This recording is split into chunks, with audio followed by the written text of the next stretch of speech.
Lawyer James Baehr talks about the lawsuit by a Barksdale Airman over the Air Force's vaccination policy. Does that pretty much summarize the whole deal? Give us details. Absolutely. So we have filed a lawsuit on behalf of a senior airman at Barksdale Air Force Base who's facing separation because she does not want to take the COVID vaccine because she believes it's in contradiction to her religious beliefs. So she's being forced to choose between serving her faith and serving her country. And we're fighting her separation both for her and for service members, other service members at Barksdale and across the country who want freedom to practice their faith. Mr. James, did the Air Force basically tell her, get the jab or get a plane ticket home? They did. The COVID vaccine mandate in the military has required folks to take the vaccine. Many service members have put in religious exemption requests for accommodation to their religious beliefs. In the Air Force alone, as of March 1st, 4,600 such requests have gone in.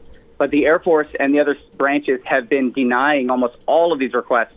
The Air Force has only granted 17 such requests. 99.6% of requests have been rejected. So we believe that that is not acceptable, that they're not evaluating each case on its individual merits, and especially how important these service members are at Barksdale during a time of growing international crisis. Is she still on active duty? Is she still at Barksdale? Has she been dismissed? Give us details there. She put in her request, and then they came back and said no. They summarily denied it, and then she put in an appeal.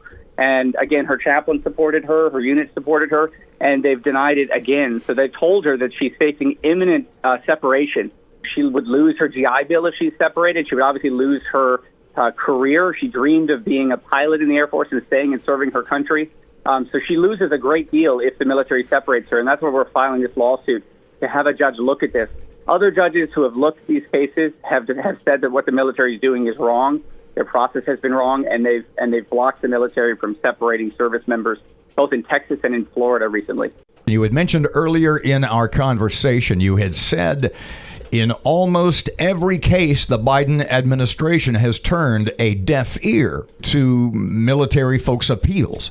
In the rare instances where they have not, is there a common thread for the appeals to which they've said yes?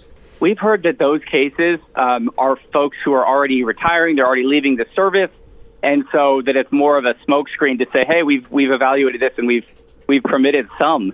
But really, you're talking about single digits in some of the services, 17 in the Air Force out of 5,000 requests denied, approximately.